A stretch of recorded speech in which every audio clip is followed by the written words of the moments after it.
जय नारायण बच्चों, पिछली कक्षा में आप सभी को व्याकरण का पाठ 1 भाषा, लिपि और व्याकरण समझाया गया था, जिसमें आपको भाषा किसे कहते हैं समझाया गया, लिपि क्या है कि किसी भी भाषा को लिखने का ढंग लिपि कहलाता है, और व्याकरण हमें किसी भी भाषा को शुद्ध रूप से बोलना और लिखना सिखाता है। और इसी पाठ से संबंधित आपको आज अभ्यास कार्य करना है। कुछ प्रश्न नीचे दिए गए हैं, ध्यान से इसे देखें और सुनें। प्रश्न 1, नीचे लिखकर बताइए कि इनमें कौन सी भाषा का कौन सा रूप दर्शाया गया है।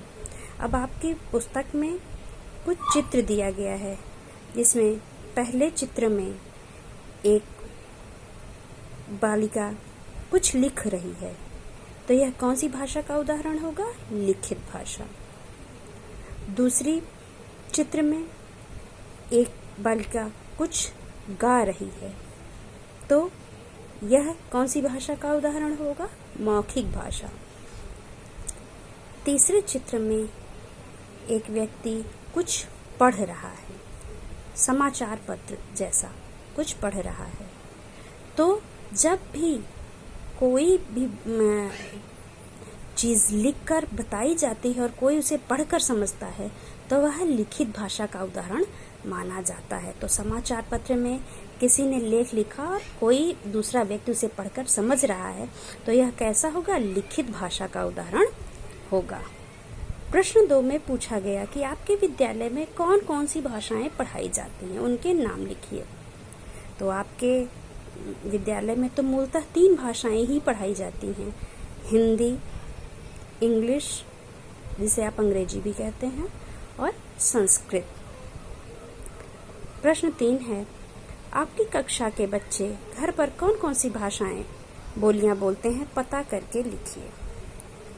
तो मेरी कक्षा के बच्चे प्रायः घर में हिंदी भाषा ही बोलते हैं, ऐसा मेरा मानना है। घर की बात यहाँ हो रही है, और इसका उत्तर बच्चे स्वयं अपनी बुद्धि से भी दे सकते हैं।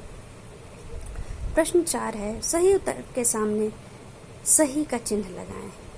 तो पहला क्वेश्चन है कि भारत की राजभाषा कौन सी है?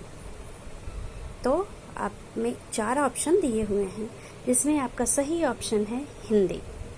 उस पर आपको सही का टिक लगाना है। भाषा का सबसे प्राचीन रूप कौन सा है?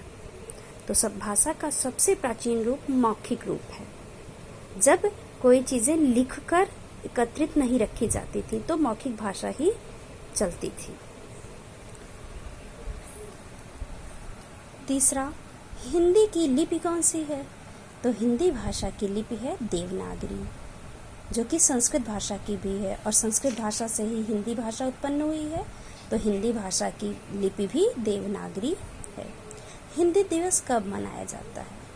तो प्रत्येक वर्ष 14 सितंबर को हिंदी दिवस मनाया जाता है। प्रश्न 5, हमारे लिए व्याकरण सीखना क्यों जरूरी है?